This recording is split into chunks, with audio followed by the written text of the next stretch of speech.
a time when the operation of the machine becomes so odious, makes you so sick at heart that you can't take part. You can't even passively take part. And you've got to put your bodies upon the gears and upon the wheels, upon the levers, upon all the apparatus, and you've got to make it stop. And you've got to indicate to the people who run it, to the people who own it, that unless you're free, the machine will be prevented from working at all. Australia's best independent news and opinion radio show, The Daily Australian, with Nicola Charles and Jason Olbourne.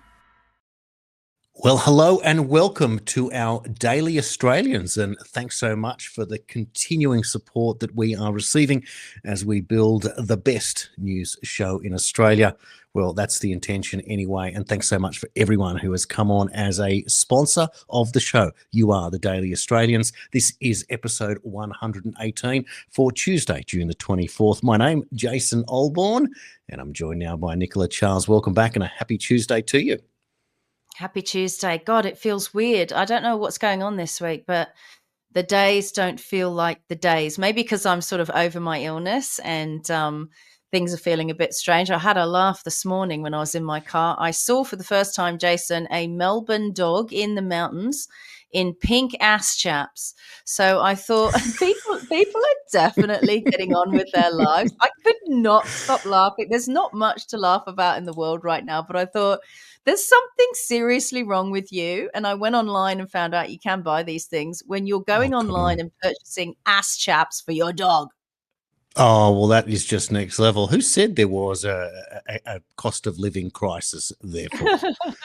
Exactly. I am going to have to find that photograph and get it up for you to show you because, well, maybe we could put that onto the Daily Australian shopping page when we have our website up and running.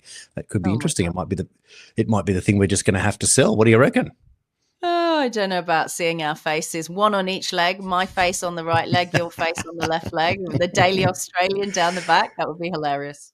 Oh, well, stranger things have happened. Look, there's so much, of course, going on, and we'll talk about the events happening overseas in the Middle East and the developments. And I just want to, make the point. I am thrilled to the eyeballs with the support and the interaction now with our audience. It makes all the difference in the world. And what I also love is the fact that we don't all agree. And it doesn't mean that what you say, if we don't talk about it, is dismissed. It's, of course, putting together a contained program in 60 to 75 minutes every day. But look, someone mentioned yesterday that she was disappointed about our understanding of the reality of nuclear weapons, to which I said, well, we actually addressed this form of doubt. And then someone else posted a really interesting video that I'm only a fraction of the way through because I only discovered it this morning at 5:30 a.m. and watched about 15 minutes before I realized I was late for my next task. And it was also about the idea that maybe this whole nuclear weapons story is not what we think.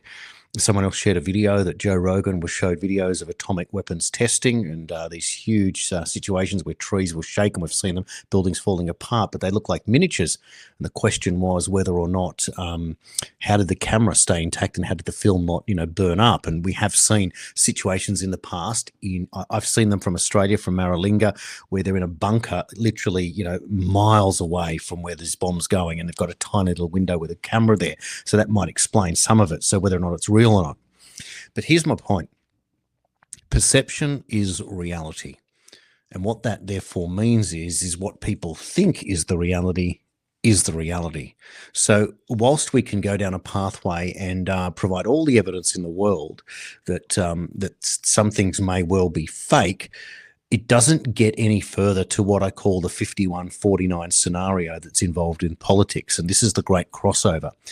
We can all be idealistic, and that is what drives independent media, and therefore you're right that this is the stuff that we are addressing in the way that we're doing it. But when it comes down to the political system, which is where the decisions are made and where the laws are made, you can't win unless you get it onto the table to be voted on in the first place, and then you've got to win 51-49 minimum. You'd like to win 90-10, but you don't. So there's two processes involved here. So the reality is that we have to present facts, and we have to discern facts from fiction. But when it's the same with the vaccine, we've talked about that ad nauseum for 5 years, and slowly we're making inroads. But the biggest criticism that we have from the supporters of independent media, the consumers of it, is that we're not moving fast enough. That criticism applies to Epstein, it applies to vaccine, it applies to justice.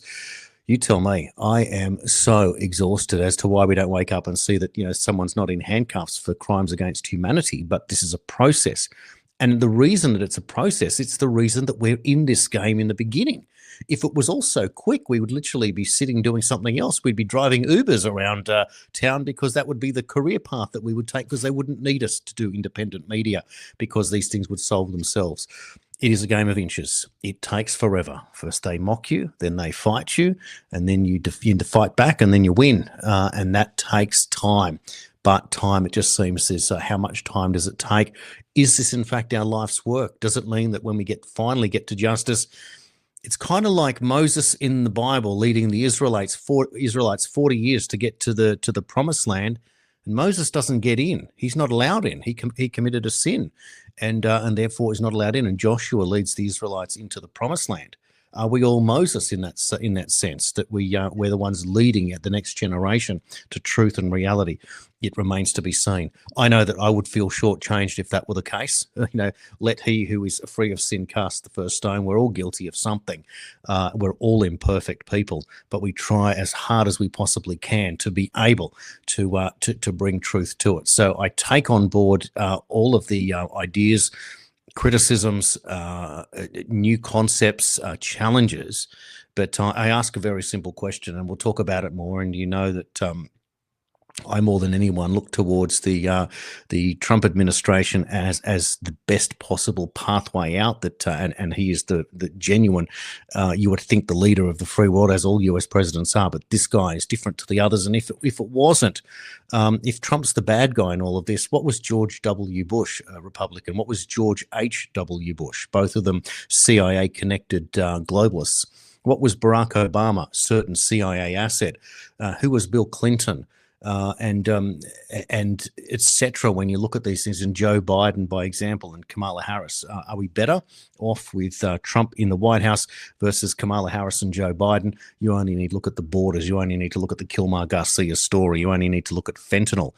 You only need to look at the cost of living, etc. from the US to realize that it's not the same story.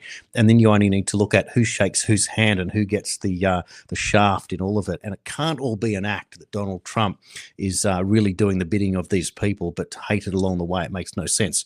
You just let Hillary Clinton win in 2016 and be done with it already, and get on with whatever they were supposed to do. Hand the planet to someone else, give it to the overlords, hand it to the aliens. Who knows what the story is, but this is the one fight back that we're all in, and we do the best we can. So that is my little opening ranty Jesse Waters style monologue, if you will, Nicola. I always, having run businesses before, I always think of that term, think outside the box. And I know there are perceptions of reality that we're being shown, but my perception of reality is just here on the ground. And as someone who's from the UK and Australia, I'm thinking particularly on the ground in Australia, particularly on the ground in the UK, and particularly on the ground in Ireland, the Republic of Ireland in particular, a very pretty part of the world. And what I'm seeing is, again, we had this with Ukraine during the COVID period, is that we are being told to look over there, look over there. There's a war going on in another country, a war that seems scripted, where they warn Qatar, psst, we're going to send some bombs, highly suspicious. But what we're not looking at is the war over here, which is on our streets. We in particular as women are not safe. Right. So, they're not really putting boots on the ground. There's not really guerrilla warfare going on. There's lots of aerial bombings. And, Pete Hegseth said, our boys came back safely from the bombers.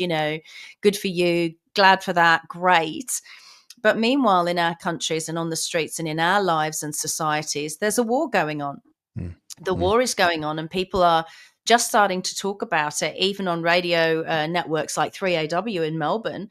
They're just starting to talk about the fact that we've got these axe-wielding, machete-wielding migrants attacking young women in cars. People just generally don't feel safe even going to a shopping mall.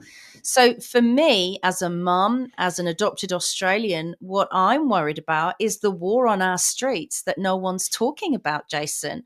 So perception of reality is, global wars and the threat of nuclear attacks. Sure, I get it. But we're under attack now. No one's defending us. The police don't come when you call. There aren't the police there. And our world is not safe. And that's what I like to think about on a local level. Yeah, well said. Well, you just saw that headline there that 3AW presented in relation to these attacks on these women in Berwick, in Victoria, in your neck of the woods, which were truly shocking. And I was hoping, Nicola, that you could share some of the detail about the police and the expectations of the victims. Yeah, so there were two apparently 18-year-old girls, and they were in a small little white hatchback car in a part of Berwick that's sort of a lookout where people watch the sunset, and it's really pretty.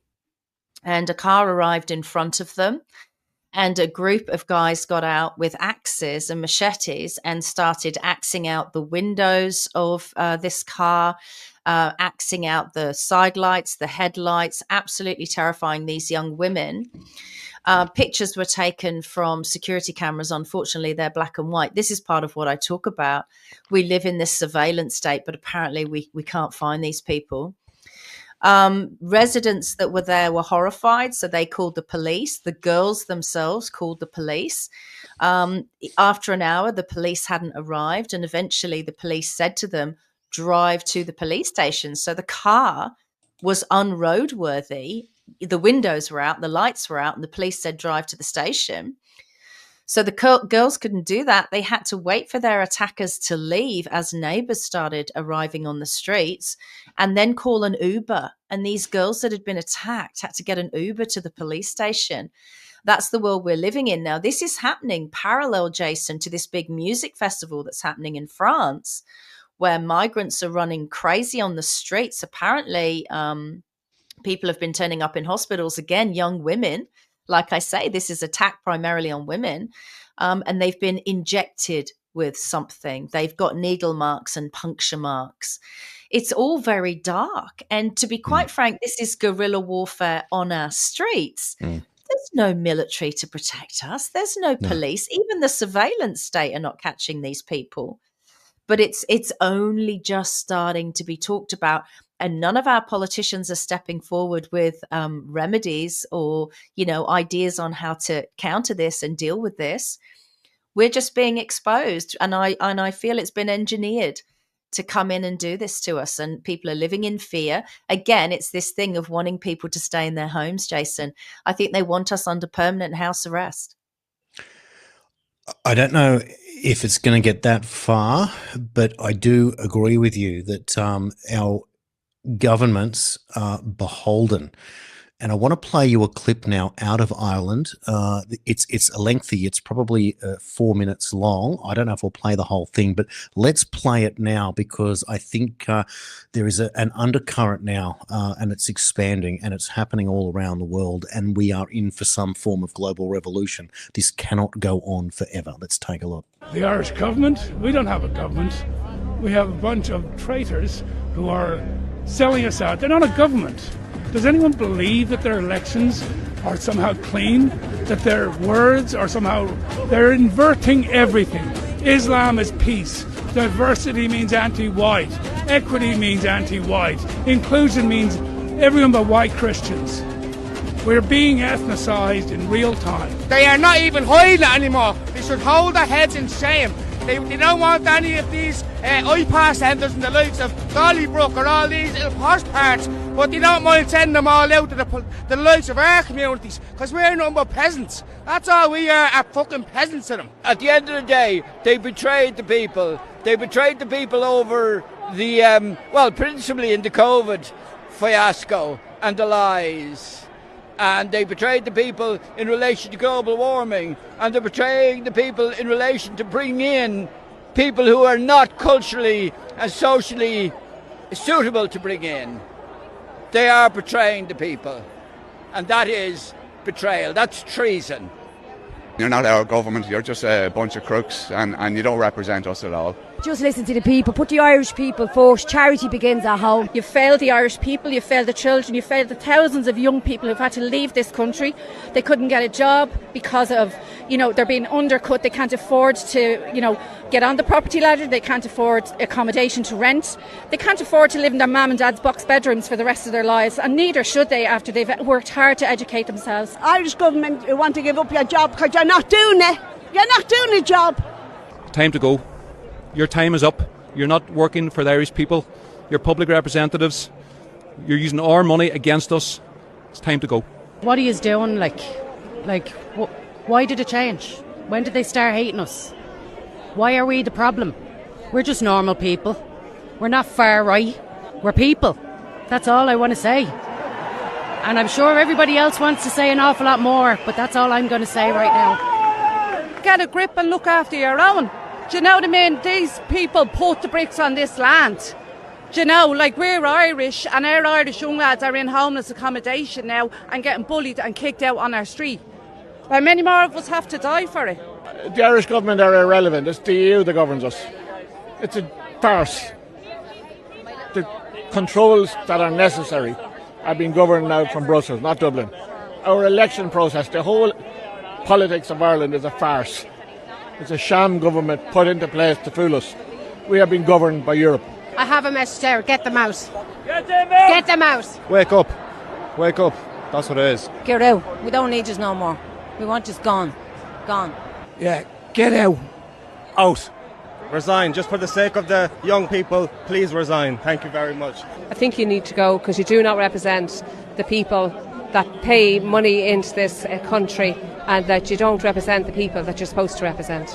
Well, I have a message. Don't be letting them in because they're going to run amok, and if they let any more in another 2 or 3 years, it's going to be 10 times worse. There is no government. It's only all politicians are escort for bigger companies. There is no government. People are rising up for you, lads. We're coming for you. We've had enough of it. You've run amok for my whole entire life. All I've seen is scandal after scandal. You need to go. You've ruined this country over the last 100 years. Who do you think you are? Do you think we're going to stand for this forever? Not going to happen, lads. Not a hope. We don't want violence, but we want our country, and we're not having any more of this crap. We're sick of it. The Irish government, stand down, get out, resign. You're doing nothing. You haven't done that in years. Face it. Face the fact. You're doing nothing. Look at the amount of people coming out protesting against us. You're a joke of a government. Get out. Stop the censorship. Try and be sensible, but I don't think that's possible. Yeah, resign. As far as the cabinet concerned, their think tank is a slurry tank. That's what I have to say.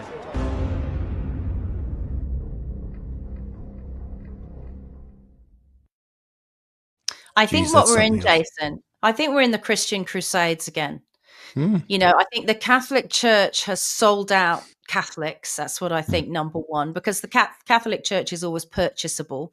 And the Catholic Church has been in on some very dark things historically. There is a white genocide going on. I've said this since the beginning. If you look at every single poster trying to lure people in to get mRNA injections, it's always older, happy, white couples. Yet if you look at advertising for any product, any service, it's usually a white female and a black male. And that's fine because our society is diverse. But then in that scenario, sort of happy white couples are not represented, only if they want you to get mRNA. Now, this is quite dark. It goes back a long way because I only learned yesterday after the show that the British monarchy, the empire, was involved in everything going on in Iran. It was the British monarchy, the empire, that was behind removing the royal family, the royals in Iran, and installing these Islamic leaders, right? Now, if you think about what's happening, let's just take the UK, for example, but definitely Ireland, where they're bringing in lots of Islamic migrants, and then they're putting them in councils, over 50 councils in the UK, including Oxford, and the Islamification of the UK. So it almost feels like we're behind the 8 ball, and they're trying to do to at least the UK and Ireland what the British Empire did in Iran, and look how that's ended up. So this definitely feels like a plan, a plot, a conspiracy. And I just don't understand why people are sort of still believing anything these governments are saying. I mean, we're in a very, very dangerous situation when young girls are getting pricked with needles at music festivals. Something very dark is going on. How long does it take? What's the next move? But I tell you what, I'm impressed by the Irish people. They spoke Yes. beautifully. They spoke in great detail. They spoke about a common thread, and they are all the indicators about what is going on. Look, I received a text message from a fellow who asked me if I was aware of Jodie Lowe's campaign from Cairns to Canberra taking place sometimes next month. I wasn't aware, and I'll look into it. Thanks, Steve, for that one. But I'm just wondering, therefore, that if there is some launching of some various different approaches here in Australia, whether or not they start to make a difference. Now, I was interviewed last night on Courage is the Cure, and I spoke of great detail of the quality of what we need to do as independent media to be able to match. And part of the reason was in response to a question about Julie Inman Grant today delivering a speech at the National Press Club on under 16s in Australia. Accessing social media. And I said that part of our failure as independent media is we don't have said press cards to get into that particular press club press conference so that we can ask the appropriate questions, and we have to leave it in the hands at best of somebody at Sky News to ask some lame question in the meantime. And this morning on the Today Show, Jane Azzopardi, the newsreader, and the reporter both spoke about this. And Jane Azzopardi said, "Oh, I limit my kids to 10 minutes a day." And the reporter said, "Well, I banned my son because he gets all porky. In other words, he's lying around and not doing anything when he watches YouTube." And my problem with it was this subservient handover to this American imported bureaucrat who's got no right to come from the land of free speech and tell Australians that we don't have it for our own protection, our safety and our convenience, of course. And these two six-figure salaried employees at Channel 9 didn't push back at all, only to sort of imply that if Inman Grant says that we're going to get rid of it, well, we're just going to go along with this whole story because I limit my kid to 10 minutes a day. And the other one says, well, he gets fat if he lies down and watches too much YouTube. Well, I'm going to say to Jane and to the reporter, why don't you become a parent, for goodness sake, and not subcontract out your responsibility to some parentless bureaucrat that's sitting there telling you what to do? And if they're saying now that they want to ban YouTube for under 16-year-olds, you have got to be kidding yourself. My homeschooled children do a science class that's taught on YouTube. Are you telling me that they can't access that and they've got to access it through their parents' accounts, for goodness sake? I mean, how pathetic can you be that you think that all content has to be taken out because someone watches something violent? Well, how about you ban video games, for goodness sake? How about you ban PG movies that imply some form of mild violence in them as well? How about gambling ads? Albanese refused to ban gambling ads for children. Yeah. And you see them when you're watching the football, which is meant to be G-rated. Now, where do we stop this thing? Are we meant to put our children in cotton wool and then release them into the community at 18 and say, go your hardest? By the way, you didn't need a jab until you're 18, but now that you're 18 years and 1 day, it's safe again. I mean, it's not cotton wool, Jason. It's a jail cell. It's a cage. Well, it is a cage, but it's a cotton wool cage if you want to, because they're not exposing kids to the reality. Like I did an interview this morning with a retired ICE agent who was shot 3 times by the cartel and survived to lift the tail, and yet his partner died. I asked him about survivor guilt, and I asked him about his finding a purpose in life, and he used the term that I use a lot, and he said resilience. And this is the point. My mum used to say, my late mother, who died too young, and she said to me, you know what, we're built to last 75 years. Don't worry too much about your kids in the sense they're tough, they're resilient, they will survive these things. But you know what, if she were alive today, she might not agree with her own statement to say that we aren't building resilience anymore. And it really, really disturbs me. Now, I know I'm going to say it again. When I bring up the 5-letter word starting with T that defends so many people, well, bad luck. Trump taught me to be self-sufficient, and he taught me to grow a thick skin. And I'm still human, and I still get upset, and I still get attacked, and it still bothers me. But you know what? I live to fight another day, and what doesn't kill you makes you stronger. And that's just the way that it is. But we cannot live in a world where we protect ourselves from everyone and everything from the possibility of risk. Because where there is risk, there is reward. And if you remove all risk, there can't be reward. No, and so the reason they're banning under 16s, Jason, from social media and particularly things like YouTube is us. So what they want is children in schools indoctrinated into government curriculums. And government curriculums tell them to get jabbed, to comply, to behave, to get digital identities, to identify themselves to go to a library, to identify themselves to access things like YouTube or other websites online at school. This curriculum also teaches them that the climate hoax is real, right? So what they want is these children's minds singularly focused on the subject matters that government wish to indoctrinate them into. Now, if they've got access to Substack or YouTube or Instagram or where else are we, Rumble, then these children might watch shows, or people like us, and there are thousands of us doing this around the world, who say to them, actually, you need to critically think. Actually, you need to ask questions. At the very least, always question authority. Now, if they've not got access to any of that, not even the very commercial ones like the Joe Rogan, then there is no one in their life. Now, the parents are already indoctrinated, right? I mean, we homeschool, but the parents who send their children off to school because they incorrectly believe they're not smart enough to do homeschooling for their children, these parents are also indoctrinated. My husband tells me all the time about people he meets out in the business world, and the things that they believe are extraordinary. They are things that they've been taught to them, things that are not fact. And that's why, Jason, this Inman Grant, this American from the land of the free and the home of the brave and the land of freedom of speech and the Second Amendment, the right to defend yourself, is telling Australians, you may not have that. This person is unelected. Nobody wants this person there. She's doing the filthy, dirty work of the Labor government. Well, if I was at the National Press Club today and I got a question, I would start it like this. Miss Inman Grant, can you define mature minor? Because last year, most of your government that you work for couldn't define what a woman was. So I need you to define that for me. Because apparently a mature minor can be as young as 12 and elect to fully understand the term informed consent, deny their parents' own wishes and be injected with a substance that is now unfit for under 18s.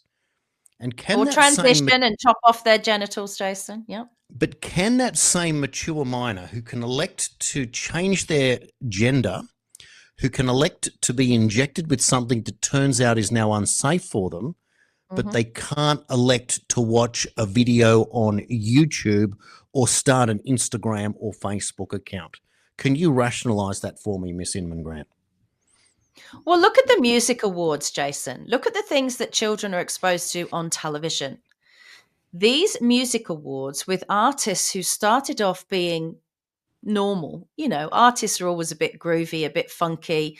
They dance on stage. There's lots of sequins and crazy outfits.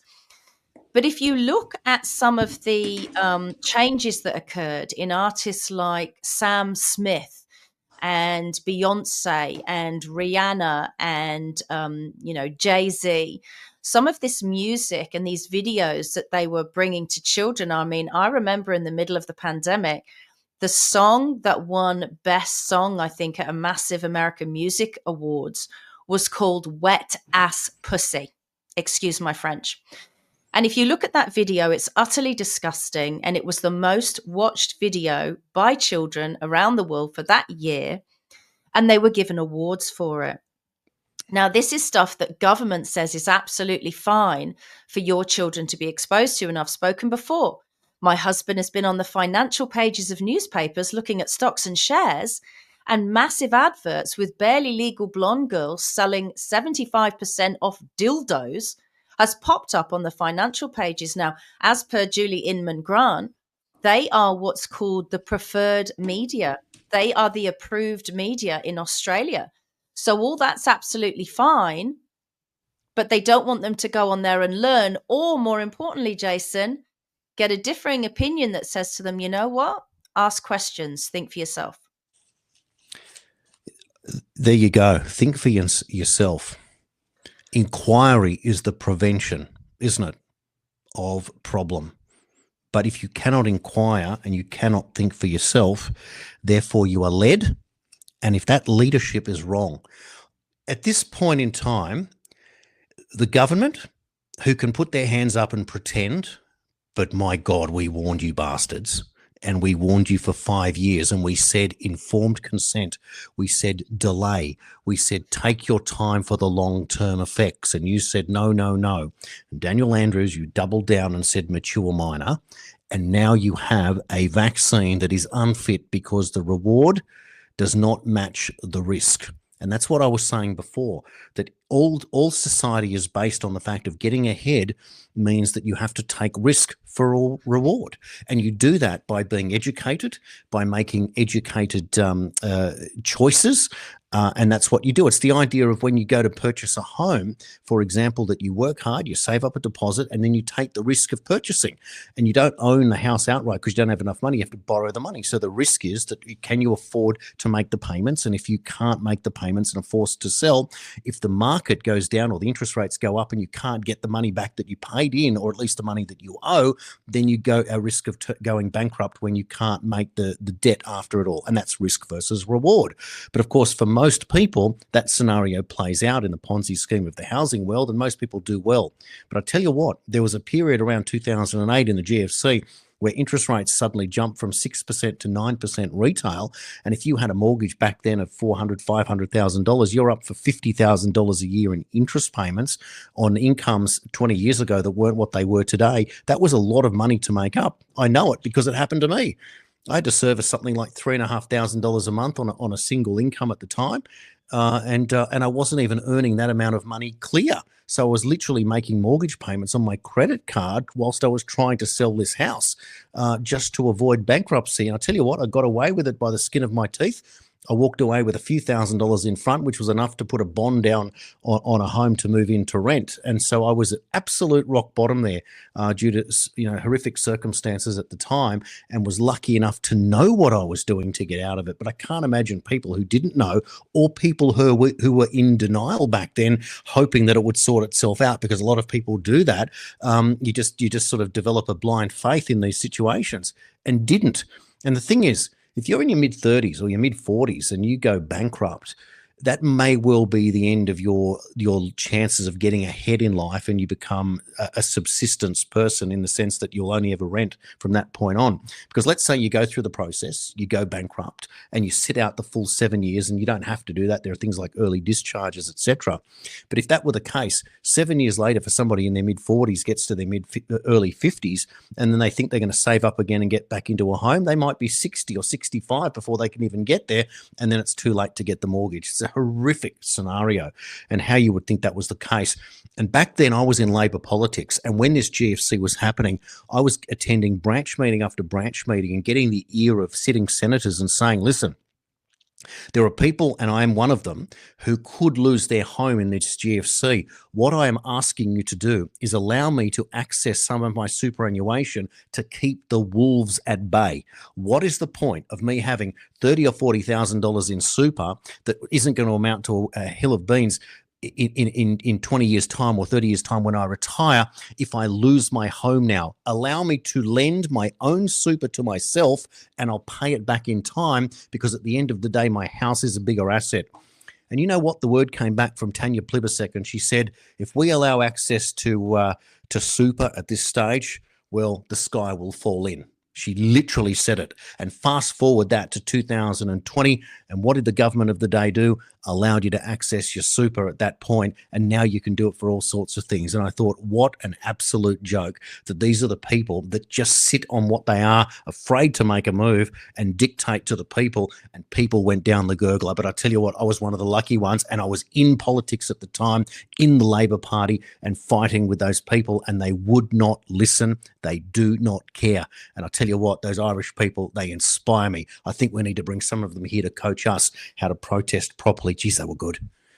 Yeah, there are some Irish in Australia, and obviously there's some British. I'm one of them. And historically, Europeans, we fight, which may be, look at the French Revolution, which may be, I think we're seeing the Irish Revolution, may be why they deceived us and attacked us first, right? It definitely feels like ethnic cleansing. At the beginning of the pandemic, I was worried that they were ethnically cleansing minority groups. I was very worried because the videos were coming out of them, sailing into these indigenous tribal towns and giving them $500 each to inject with mRNA. And I was thinking, no, don't do that to that precious indigenous DNA. Don't ruin it at this point in history. But as time's gone on, with everything that's happened financially and with freedoms and politically and with health, I'm realizing that the group that was attacked the hardest and is still being attacked is the white European communities. I mean, like I said the other day, white European heritage in Australia built this country. They invited us to the free world to build it. There's even a store called Early Settler, right? Because the early settlers came here and built this nation, and we made it a beautiful country. And now somebody somewhere has decided it's time to destroy it. And what are we doing? People are sitting back watching reality television, or as long as they've got enough money to go to the shops. I'm still amazed, Jason, that come a late night shopping on a Thursday night or a Friday night or the weekends in shopping malls, which is just mass produced Chinese crap, Australians or whoever is here now, you cannot get a parking space in a car park. You can't even, get through the traffic next to shopping malls because people can't wait to just go and spend their money and eat bad food, fast food, and go spend their money in these now dangerous shopping centres with cars driving through them that shouldn't be there, machete-wielding migrants that never seemingly face justice. And I just don't know why people aren't more concerned about the bigger issues that are going on. Well, in my local major shopping centre called Greenhills at East Maitland, every time I go there, and I go there fairly regularly, another shop has closed its doors, another vacant shop. I had reason to be there yesterday in the afternoon, and I walked past the food court, and 2/3 of the food court has been closed down. All the centre parts, they've all gone broke. No one can make a living. They can't make their rent. We obviously saw all the clothing stores that were closing down recently, like Jeans West and Miller's. I can't believe Miller's went broke. It just beggars belief. And Rivers. There was Colette, of course, the handbags. They closed down. Our H&M took up 2 floors. They've closed the doors for 3 months and will be replaced by a sports store downstairs and a smaller version of H&M upstairs. The cosmetic stores do well and expand, and the reason for that is that cosmetics work on a massive margin, 60% to 65% margin. So a cosmetic store buys something for $1, sells it roughly for $3. So when you've got enough profit, you can do quite well. So that business model works because you can have lots of staff and they can serve and do. But if you rely on a system that you don't have any staff to sort of help sell things, and you've got one person behind the counter, well, people walk in, you walk out. So the idea of farming your prospects makes no sense. And so it's quite interesting how retail works. I'm always surprised by the kitchen shops that have 70% off everything every day of the week. It's like the old Persian rug stores, and yet how they can operate with a margin. I mean, how many pots and pans can you sell at $600 a set for people at home? Not everyone wants to spend that amount of money. And yet they're there and they empty out their stock and they keep moving. I walked in the other day looking for something small, and I saw literally 500 expensive types of kitchen knives on the wall there. And I've bought some of them. I'm a virtual home chef, and I tell you what, the funniest thing is, and I'll give them a plug, the knives that I bought from Aldi at $20 a piece absolutely leave the other ones for dead for $150. That's all I'm going to say. Don't promote Aldi. They're one of the bad guys. Don't promote Aldi. I'll tell you what's going on. There's a clip, I sent it to you, I don't know if we've got it for today, where in a hearing, it's confirmed that 40% of job creation in Australia in recent years has been government jobs and subsidised jobs, right? So what's happening is these public-private partnerships that have virtually nothing left of the public side of the public-private partnership If you are one of these major partners of government, i.e. BlackRock, Vanguard, State Street, one of these big super hedge fund organizations, if those hedge fund organizations have stores that are in their umbrella, right, that are covered by their group, they're allowed to sustain, they're allowed to carry on. But the little mom and pop stores that are nothing to do with BlackRock and Vanguard, thanks to the pandemic, right, they were put out of business. And so essentially government has become, as I've said before, like a big gangster, and they decide who gets to trade and who doesn't. And so therefore, almost half the jobs in Australia are government jobs. And if you can't get a government job because you're someone like me who speaks out against the government, too bad. Well, let's play you that clip now, and then we'll continue. We've got one more Australian story that I want to cover, and then we're going to go around the world for the rest of today's show. They're considered non-market because they're predominantly government. They're reliant on government funding. So they're not good jobs, is that So right? the jobs wouldn't exist without government funding, is that right? Not all of them. So there are some, for instance, in some of this stuff, like in education, there'll be private help, there'll be private schools, employment in private schools in that, for example. Okay. So how many government jobs have been created in the last year? Government Across the country, because it's reporting employment across the country, as you'd understand. So in terms of 1.2%. In terms of public jobs, it's to the September quarter 2024, it's about 1.2% growth over the year. And of a proportion of overall employment growth? As a proportion, so private was 1.8% growth. 40% is public. So about in terms of shares, about 40% is public. 40% is public? Yep. Okay, so 40% of the employment growth in the last year, you're saying is government-funded jobs? 40% represents the public, well, how the ABS defines public, yeah. Which is separate from how you just define non-market? That's correct. Yep. So to use your non-market definition, how big would that be? Non-market would be 83%. 83%? Yep. So 83% of the employment growth in the last year, non-market jobs? Yes. Wowzers. Okay. Does that concern you? So I think we've seen from a number of years there's shortages in the care economy and those related ones. So this is it looks like a recalibration that's coming through. Okay. Just to be clear, the definition of non-market is largely government supported. Non-market includes education and training, healthcare, social assistance, as well as public administration and safety. So it'll be all those three. Okay, so is it a true to label non-market? They're not market jobs, they exist because of public subsidisation? Sorry, I missed that question. Sorry, Senator. Sorry. So is it a true to label sticker in the sense that these roles wouldn't exist in the market without some sort of government substitution or subsidisation? That's why you call them non-market jobs. Is that right? So they're certainly jobs that are supported by government provision or government support. However, it would depend on the nature of those entities, the businesses, how they interact. So some non-market provision can still be coming through a non-supported position, like my colleague said before. So that guy with the bald head is the Australian deep state. That's the guy holding the government by the short and curlies, as they used to say in Australia. Is it? Well, because that's what it is. He said something really creepy. He said it was essentially a recalibration of the jobs market. So when people say it's a conspiracy that people were made ill to create all these jobs in healthcare and the NDIS, hasn't he just confirmed that as a fact?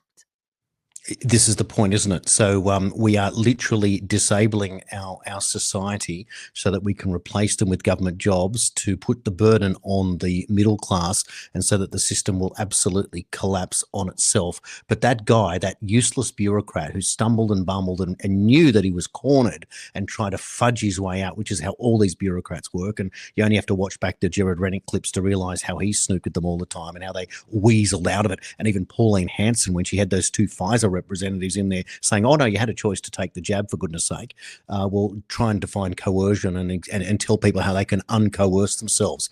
And this is what we're talking about here. So our government that talks about an unemployment rate and job creation, well, they're using your money to do it. So they're incapable of doing it. Now, here's the irony, Nicola, at this point, as we move on to some next stories.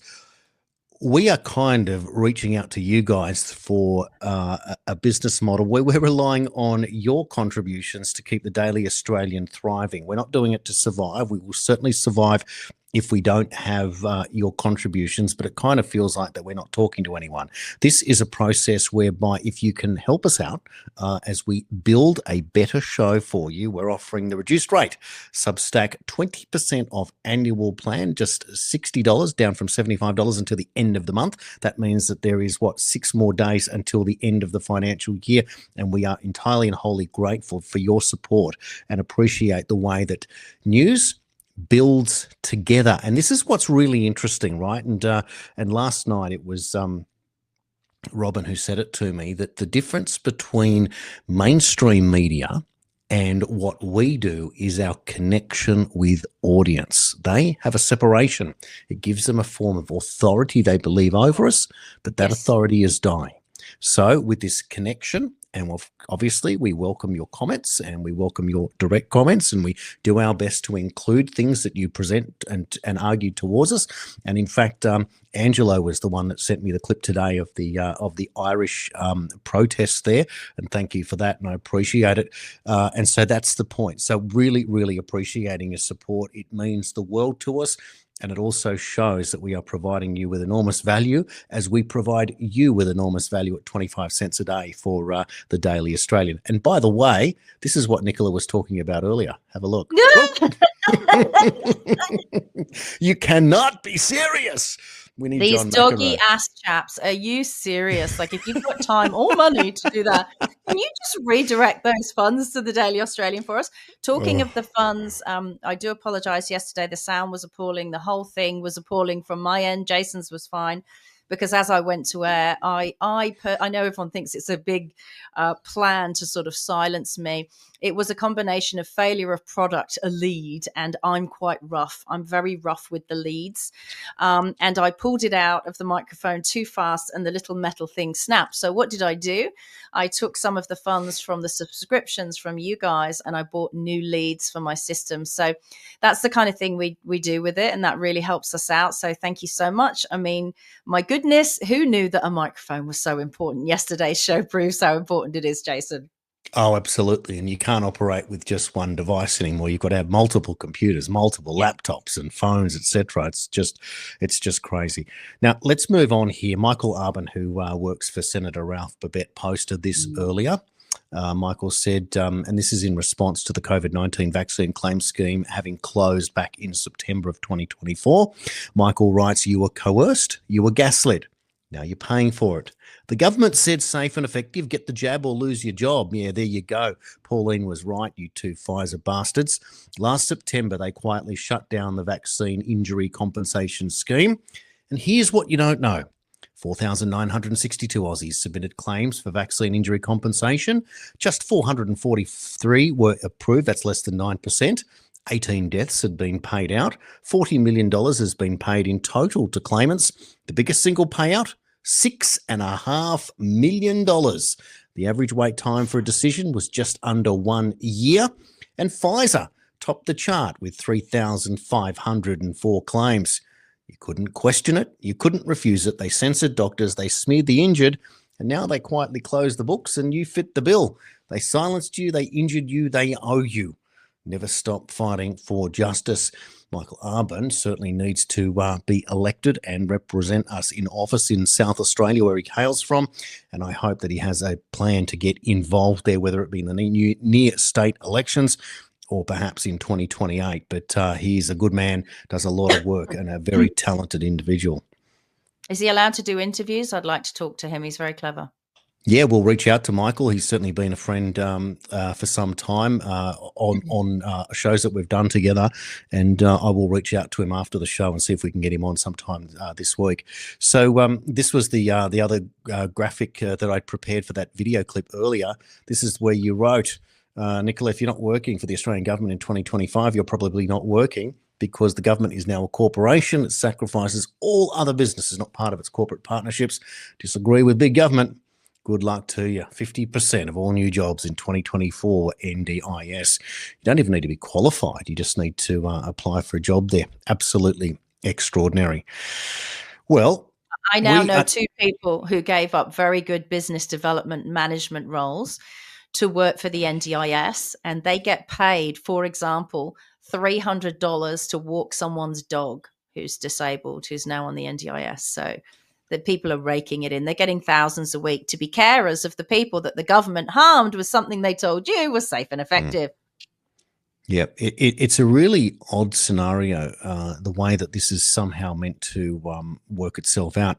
I've met a lot of carers in some of the work I've done, presenting different shows, etc., around the traps. And there was quite a successful one that was done daytime, and we would have 150 people turn up. There'd be 70 or 80 people who were on the NDIS and their carers. And I think I've talked about this in the past, but it's kind of astonishing how it works. Some people have an individual carer that would take them out, and they do these things. And it's great that they get these opportunities, and these young people who get to come along and sing their hearts out and have a great time and have social interaction. And I can't fault it. So in that sense, it's great. But the problem the real problem is the lack of sustainability of such a system. It doesn't make much sense, and the money that's involved. Because if you've got 10% or 15% of young boys now on the NDIS, and some of these people are handed out amounts of money in the vicinity of $100,000 a year, when you consider if an average income, let's say, is $75,000 a year today, and that means that your tax burden is $15,000, you need 6 working people, or 7 working people, in fact, to raise $105,000 that's then used to pay for one person on the NDIS that represents 10% of boys today. So just a simple extrapolation, I don't have to do the exact numbers for you, but it's kind of obvious it is unsustainable. So where is this money going to come from if 7 workers pay for one person on the NDIS? It just can't work out. So there has to be other ways of being able to do this. And the best way to do it is to not remove people from the NDIS that should be on there, but working out how we can have less people who need to be on there in the first place. The old prevention is better than cure, but you're not allowed to talk about that. We just seem to encourage it. If it wasn't a plan, Jason, if this wasn't a planned business societal model, then governments would step forward and say the global experiment is over. It wasn't a success. People have been harmed. We're dealing with it.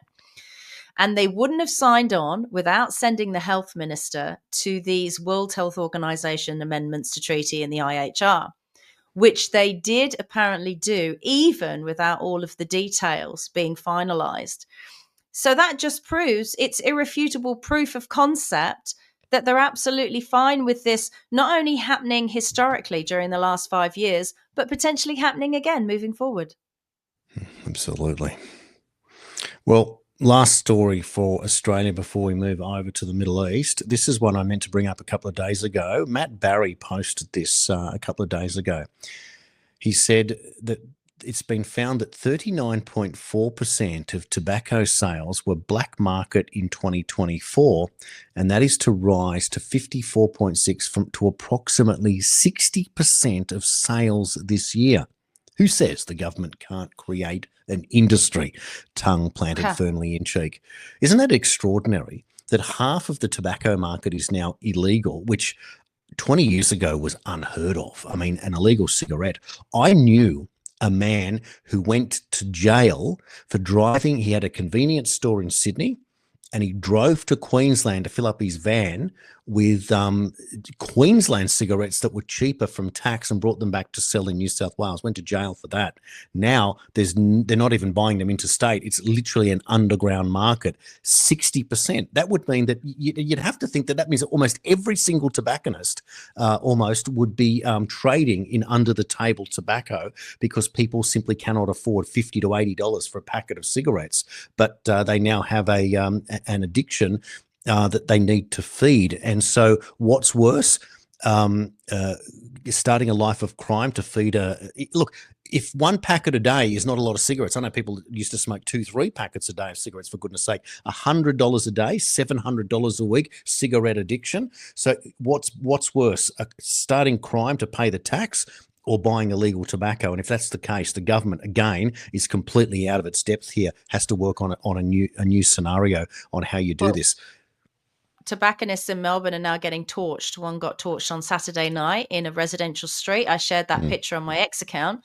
And the person couldn't believe it. It's a lovely residential street, but because these, gangsters it must be, are now trading in these illegal tobaccos, chop they call it, and cigarettes, the legitimate tobacconists in areas where they feel they've got lots of customers are getting torched. They're being put out of business. And it's just destroying areas, because, what the government's done is it's almost inciting violence. It's inciting terrorism against legitimate businesses. I mean, it's got to be an engineered downfall of civil society. That's what it's starting to look like. We've got guerrilla warfare on the streets. People can't even have a cigarette. One of the billionaires that I mentioned that left and went to live in a chateau in the south of France, he left and sold his business because it broke his heart that his workers, who turned up every day to do manual labor, were upset and being crunched because they couldn't afford the one luxury they had in life, which was to smoke cigarettes, which they wanted to do. And he said, this country's finished when Australians can't afford to smoke a ciggy in their fag break. Yeah, unbelievable. Now, some years ago in Sydney, there was a fuel scandal. And what was happening was that there were certain service stations in southwest Sydney that were using a thinner called toluene that they were putting into the fuel to become more price competitive. And they were putting up to 40% toluene into the fuel. So a bit like how E10 burns quicker and you get less mileage. So they were able to sell fuel a lot cheaper. But what the government was able to do was to simply tax toluene at the same rate that they were taxing fuel, and the problem went away, right? So that was an interesting way of solving it. And I knew, again, of people who had lost service stations, millions of dollars worth of businesses who were literally undercutting just to stay alive in this racket, and lost everything because of it. So I do wonder, but I don't feel like they're ever going to be able to compete in the tobacco trade. One would wonder that the simplest way that you would do it is remove tobacco taxes for a period of 2 years, let's say, so that you could bring back the legitimate businesses, and that would be a way to then prove that you don't need the black market. They But our won't do that governments, because they're way too nearsighted. nicotine sits in the brainstem. And for those people who are worried about nanotechnology, prevents it crossing the blood-brain barrier. So that's why cigarettes are so expensive, and it's been driven underground. I've reached a point now where I actually think governments must be in business with these gangsters and these criminals. We're even seeing that in America, because the judge let that terrible criminal gang leader saying he has to be released. These guys are not just soldiers within the criminal fraternity. They're clearly soldiers for the government. And so this is something they don't want to go. They don't care how dangerous our lives are anymore. Yep. They really don't. And these people don't deserve to sit in government. And in fact, they don't sit in government. I just shared again today that I've been saying for the last 3 years that Anthony Albanese was the Prime Minister of nowhere because he didn't swear the correct oath. He wasn't the Commonwealth Prime Minister. He was assigned as CEO of the Corporation of Australia, which means he has no jurisdiction over you and me. And a barrister rang me out, and remember where I was driving to Bairnsdale in a car. And the constitutional barrister, now retired, said to me, when you state something as fact publicly as many times as you have, and it hasn't been refuted, it's because it's true. It's proof that it's true. So you are correct. He's the Prime Minister of nowhere. So I've also shared that on my account. with a video link to his so-called oath. Yeah, and we might try and get that one up for tomorrow to sort of to add that into the show. There was another clip I wanted to get to, and I'm just going to try and load that up in the meantime. But what I would do, since we're there, and we'll get that one sorted in a moment. Look, I want to head over to just some interesting developments. We saw, well, you may have seen earlier, these are the missiles that were launched from Iran towards Qatar earlier.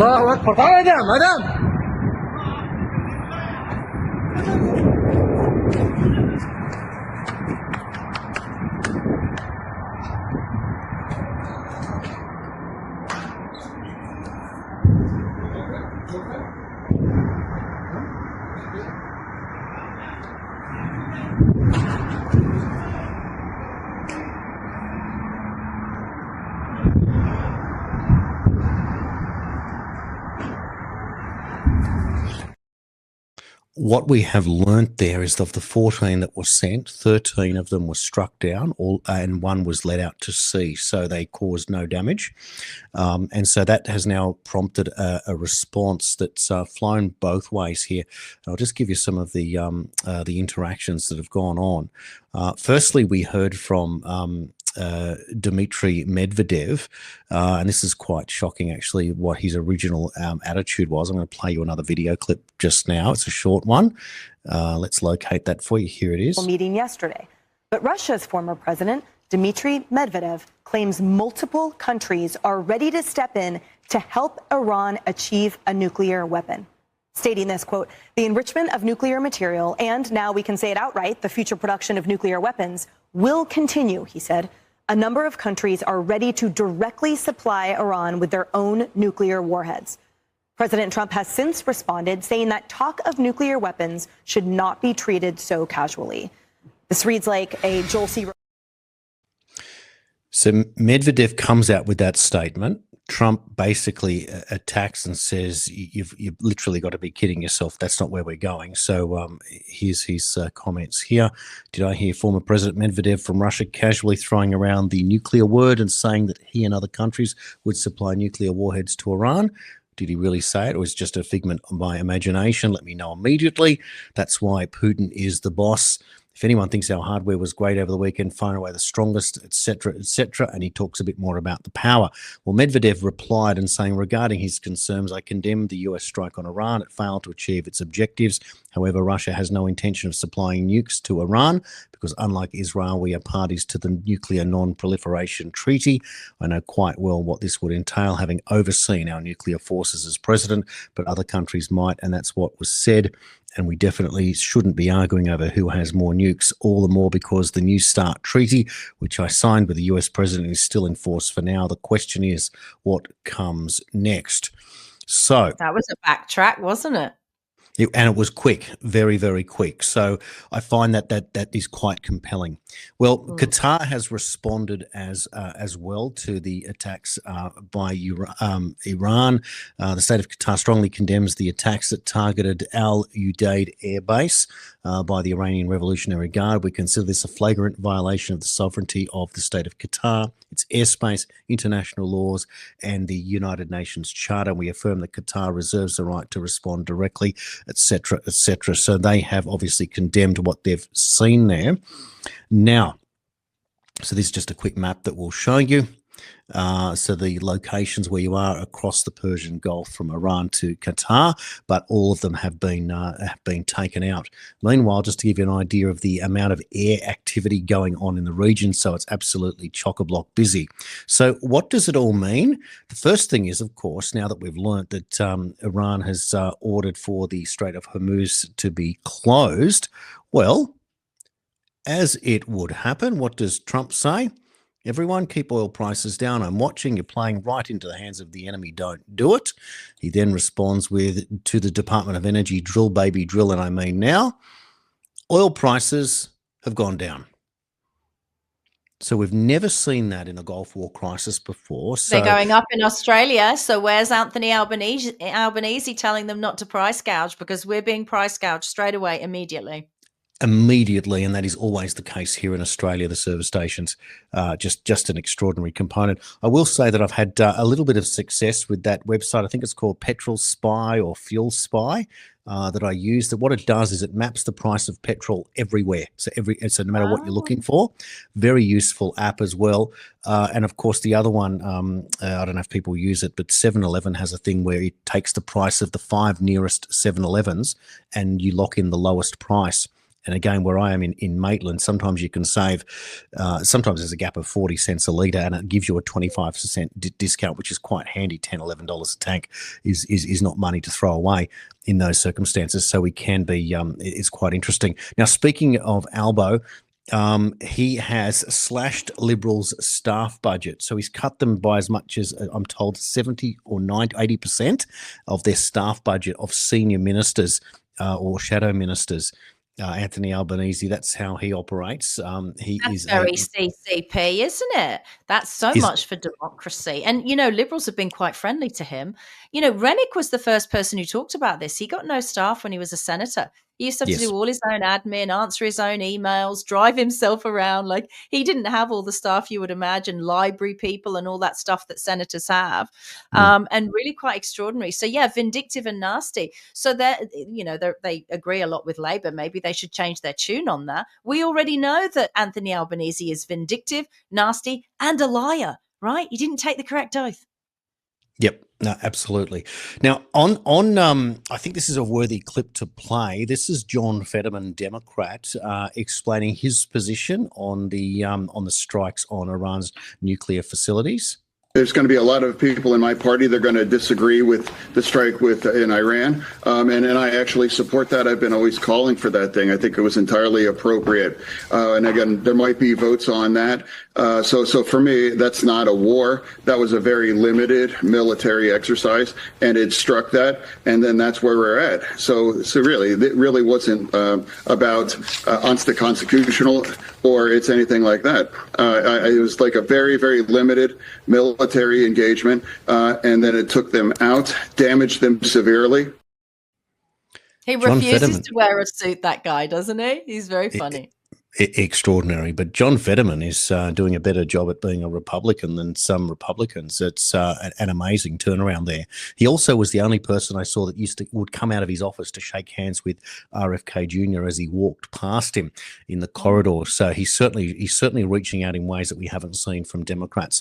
Well, in light of what we saw with the attacks, and Trump has doubled down to say that they were certainly did what they were meant to do. Someone on X called, and I will call up their name in just a moment. His name goes by Health Ranger, I beg your pardon. Yeah. He posted this particular clip that he identified that Donald Trump posted back in January of this year of Jeffrey Sachs. It is well worth watching. Runs for just around 2 minutes. I'll play it for you now. The war in Syria. And you may actually hear from grown-up reporters who are lying through their teeth or ignorant beyond imagining that, oh, the war in Syria, yes, Russia intervened in Syria. Well, do you know that that Obama tasked the CIA to overthrow the Syrian government starting 4 years before Russia intervened? What kind of nonsense is that? And how many times did the New York Times report on Operation Timber Sycamore, which was the presidential order to the CIA to overthrow Bashar al-Assad? 3 times in 10 years. This is not democracy. This is a game. And it's a game of narrative. Why did the U.S. invade Iraq in 2003? Well, first of all, it was completely phony pretenses. It wasn't, oh, we were so wrong, they didn't have weapons of mass destruction. They actually did focus groups in the fall of 2002 to find out what would sell that war to the American people. Abe Schultzke, if you want to know the name of the PR genius. They did focus groups on the war. They wanted the war all the time. They had to figure out how to sell the war to the American people, how to scare the shit out of the American people. It was a phony war. Where did that war come from? You know what? It's quite surprising. That war came from Netanyahu, actually. You know that? It's weird. And the way it is that Netanyahu had from 1995 onward the theory that the only way we're going to get rid of Hamas and Hezbollah is by toppling the governments that support them. That's Iraq, Syria, and Iran. And the guy's nothing if not obsessive. And he's still trying to get us to fight Iran this day, this week. He's a deep, dark son of a bitch, sorry to tell you, because he's gotten us into endless wars, and because of the power of all of this in the U.S. politics, he's gotten his way. But that war was totally phony. So what is this democracy versus dictatorship? Come on. These are not even sensible terms. Donald Trump posted that clip in January. How does Donald Trump post that clip and then praise Netanyahu 5 months later? How do you play both sides of the fence that only Donald Trump seems to be able to do? How do you change narratives? How do you get a foot in each camp? And how do you indicate to your supporters what they expected from you? And the reason I bring that up is the old saving Israel for last. So he wrote this. Well, now it's confirmed. Bear with me 1 second. I was waiting for the satellite images before I posted this conclusion, and the images confirm it. Fort was barely damaged at all. Trump's claim that it was obliterated, it clearly just theatre for Zionists. Interestingly, this appears to be an actual example of Trump waging 5D chess against the deranged, bloodthirsty Zionist who demanded bombing, so Trump gave them the sort of bombing that produced a few small craters visible via satellite, that barely displaced any soil at all. From the radial blast scars and the unimpressive apparent depth of the craters, it's highly doubtful these were bunker busters at all, although I will defer to more qualified weapons experts like Ritter, McGregor, and others. But my initial impression is they look like cruise missile strikes or maybe 2,000-pound bombs at most. There is no visible collapse of understructures, no IR signature or fracturing of a facility underneath, no radiation signature, and the estimated diameter of each blast crater seems to be about 10 meters, which is significant against a building but not against a mountain. Although this is subject to change if new information is acquired, it looks like Trump pretended to destroy Fordow with a grand theatrical show of force, but in the end, the USA just punched very expensive holes in the side of a mountain and nothing more. We've also since learned that Iran was warned in advance that this attack was coming and that it would be limited to these facilities, giving Iran plenty of time to evacuate and prepare.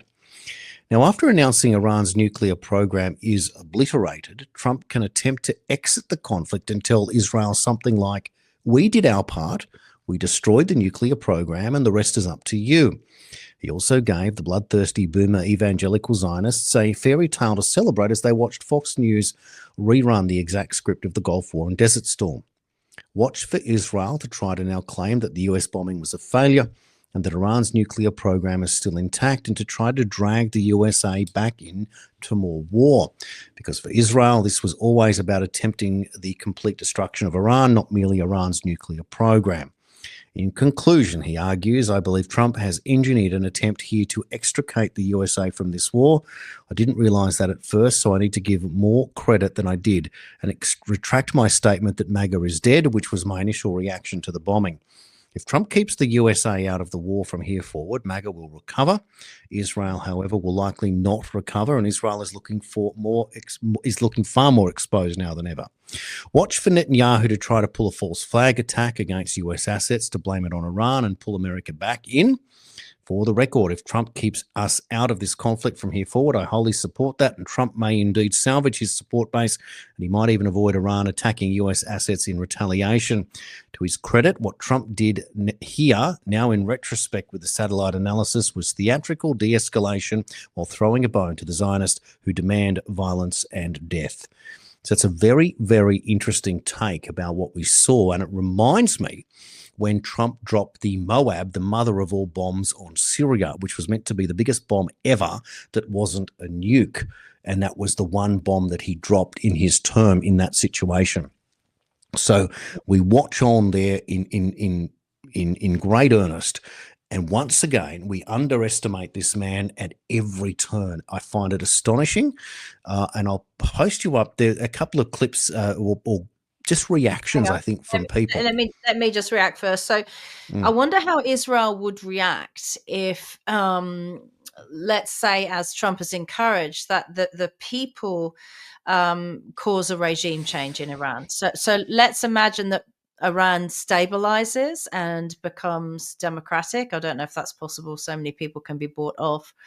But how would Israel react to that then? Would they still consider them a threat?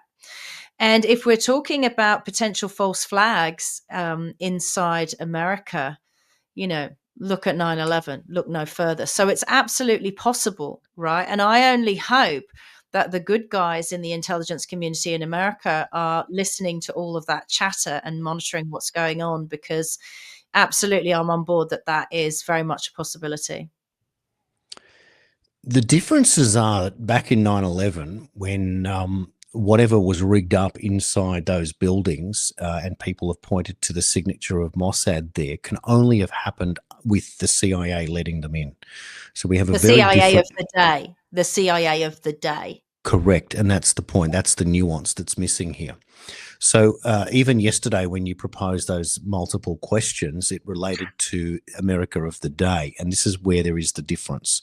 So it provides me with the confidence here. But how do you bring it down and play both sides of the fence?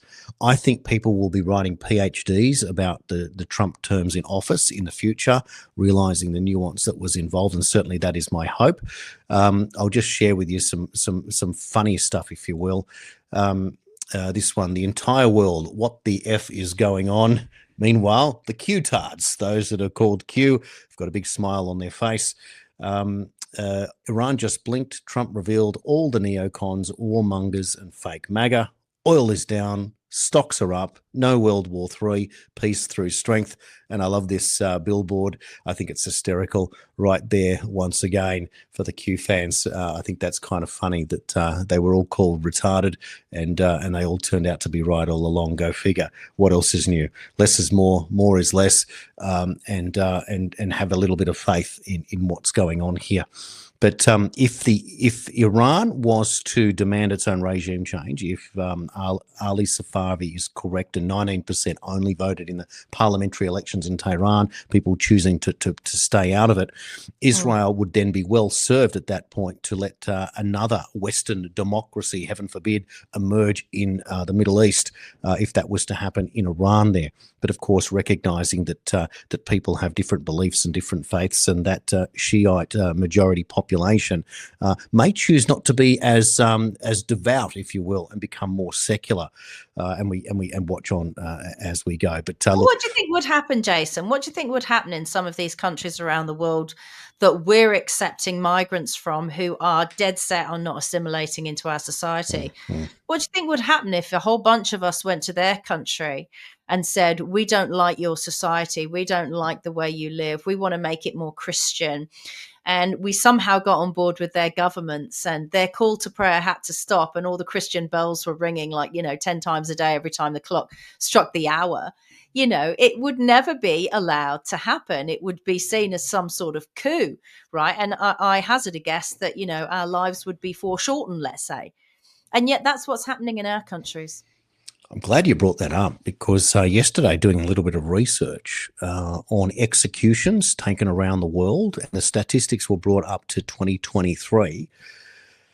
It's pretty much a leading question here, and so I don't really have to ask it. But out of all executions around the world for every single country performed in 2023, Iran performed 74% of all executions around the world that year. Iran. Executions of who?